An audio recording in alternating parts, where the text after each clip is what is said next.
Hey y'all, welcome back to Neptune Rising Astrology. We are here for the Libra Full Moon, which is happening on April 16 of 2022. Now this full moon is all about preserving our inner peace. Now we've got the sun at 26 degrees Aries opposing the moon at 26 degrees Libra. And these two planets are in a T-square formation with Pluto at 28 degrees Capricorn, which means they're both intense square aspects to Pluto. So this is a very Plutonian full moon. This is a very transformative full moon. This is going to be a very intense full moon. Now Pluto is all about transformation. It is the planet that rules death, rebirth, huge changes, very intense experiences, secrets, the truth being exposed. These are all under Pluto's domain. So when we've got the sun and the full moon in a T-square with the planet Pluto, the planets are asking us what needs to transform in order to find the utmost harmony in our lives. Libra is represented by the scales. It's all about balance. It's all about harmony. It's ruled by Venus. Libra wants things to be beautiful. Libra wants relationships to be easy and harmonious.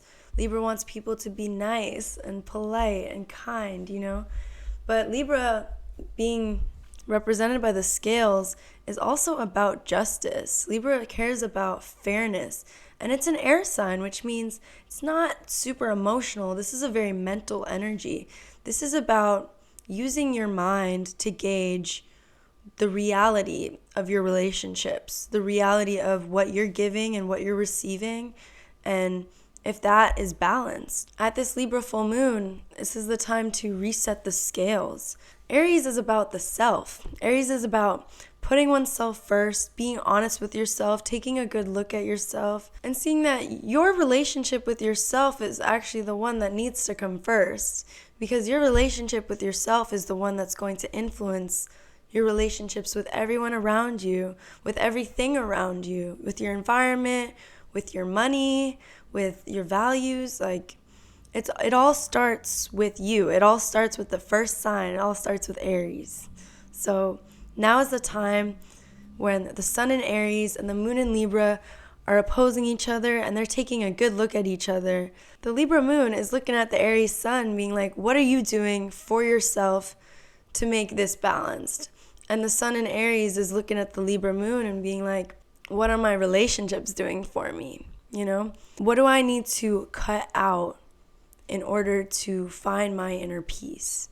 Aries is very impulsive. Aries can be very instinctual and passionate, and these are all beautiful things. But at this time, at the Libra full moon, we need to ask ourselves, what is really worth our energy, We don't have time for everything. Some things are not necessary. Some relationships are not necessary. At this Libra full moon, we're going to see a lot of relationships either reaching new levels or being cut out, a lot of relationships ending, because Libra is the sign that rules relationships. It's about the scales. It's about balance.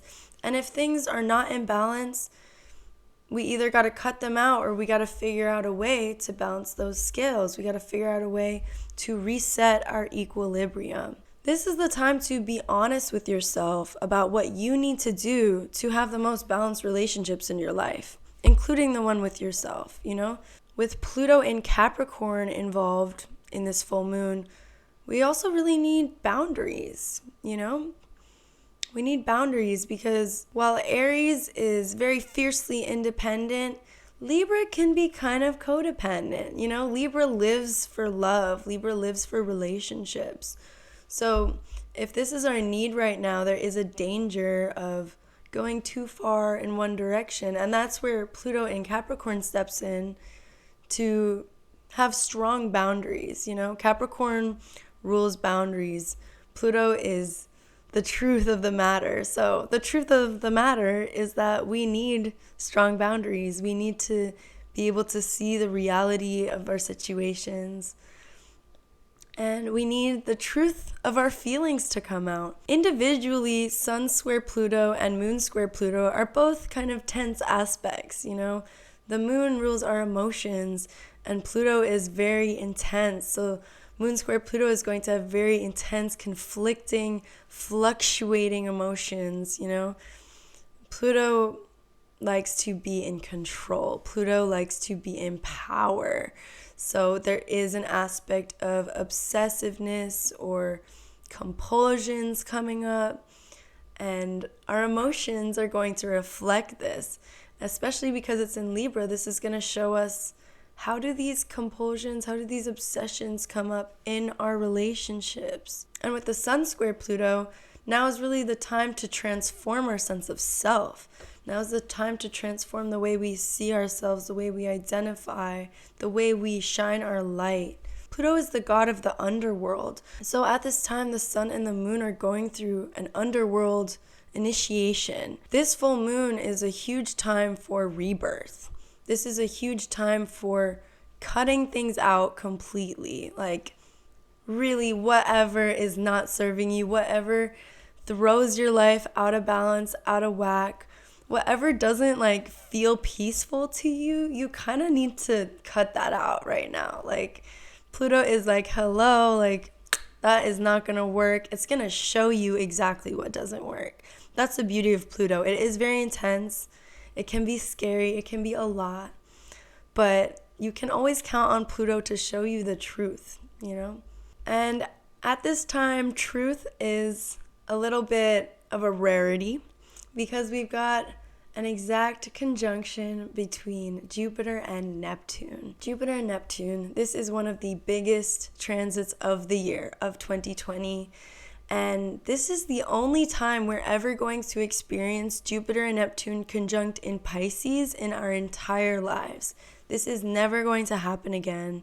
So this is a very significant time in our lives as a collective. Now, Jupiter rules expansion, it rules luck in a sense, but it also rules blowing things out of proportion. So when Jupiter is exactly conjunct Neptune, it's going to expand all things Neptunian. It's going to blow it out of the water. It's going to blow it out of proportion. And this can be a beautiful thing, but it can also be not so great because, as we know, all planets have a shadow side, and Jupiter expands both sides equally.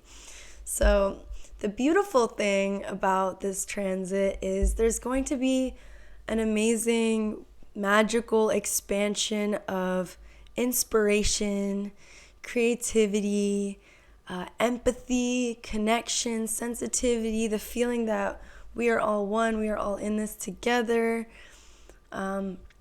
transcendent experiences.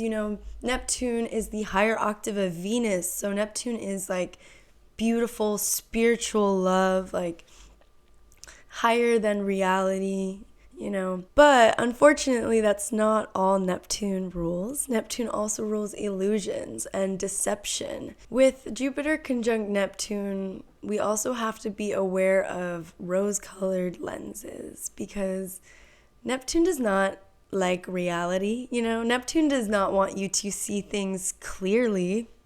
God forbid. No. Neptune wants everything to be larger than life and feel magical and feel special. Neptune is the opposite of Saturn. It's the opposite of cold, hard reality. Neptune wants things to feel like a spiritual experience. So Neptune can rule that divine love and that divine connection, but it also rules deception. It also rules lies. It rules illusions. It rules glamour, which isn't always accurate, It's not always what it seems.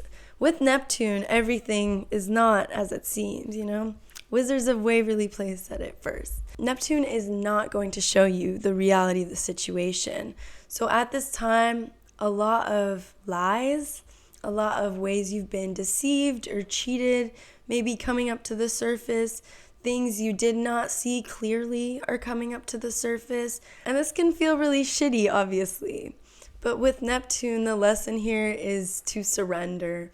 Neptune rules the ocean. You cannot control the ocean. You have to go with the flow. Gotta let the waves wash you to shore. You just got to get through it. You can't do anything about it. So that is a big energy right now. A lot of the ways that this will manifest for you personally depends on what house Neptune and Jupiter are joining together in your chart. So if you know, look at the Pisces chart of your house, and that's where you will feel this illusion or, grand inspiration. This is not all negative. I know that sounds kind of scary, but that's the shadow side. I want to throw that out there. Neptune and Jupiter is also a beautiful thing. Like, this is a great time to manifest because we have a heightened connection to the universe. This is a beautiful thing, but it also destroys boundaries. So that is why Pluto is here to check us at this full moon. That is why the full moon in Libra is here to make sure that we are keeping things in check, that we are tuned in to our inner peace, because with these crazy giant waves of Jupiter and Neptune, things might be kind of out of whack. Pluto in Capricorn is really asking us, like, what are we allowing to have power over us? Because obviously not everything you can control. Jupiter and Neptune are here to teach us, like, a lot of things you just have to surrender to. That is a huge lesson in life. But Pluto in Capricorn is here to show us that the things you can control, so your reactions, the moon, and the way you express yourself, the sun, that's your responsibility. That is up to you.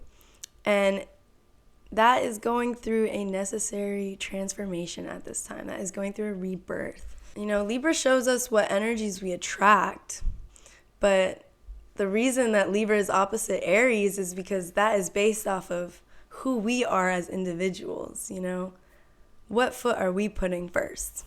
We've also got a Mercury conjunction to Uranus at this full moon. Mercury is the planet of communication. Uranus is the planet of objectivity and the unexpected. So we might have some unexpected news around this time, unexpected change of plans or conversations, and we may have some radical new ideas or perspectives, new ways of thinking, seeing things objectively for the first time. A lot of these energies could be coming up at this time. And this conjunction is in a beautiful sextile with Venus in Pisces. I feel like this is going to be a positive thing. Like, this could mean some breakthrough conversations in our relationships, in our values, like thinking about our values, our self-worth, our relationship to money, our belongings, our surroundings, new ways of looking at these things, detaching even, Uranus is unattached. Uranus is its own being. Uranus does not let anyone tell it what to do. Uranus has a very eccentric orbit, and it follows its own rules. So that's kind of what our thoughts are going to be doing at this time. This full moon is all about preserving our inner peace. This is the time to cut everything out that is not serving you before eclipse season, because eclipse season is right around the corner, and we all know that eclipse season brings in some hectic changes. It is a roller coaster. So now is the time to get balanced, get yourself in order, get your relationships in order, get your relationship to yourself in order, and find that inner harmony, find that balance in your life, and get your seatbelt on, get ready for a ride. I'll see you guys at the new moon in Taurus in 2 weeks. Thank you for watching. Bye.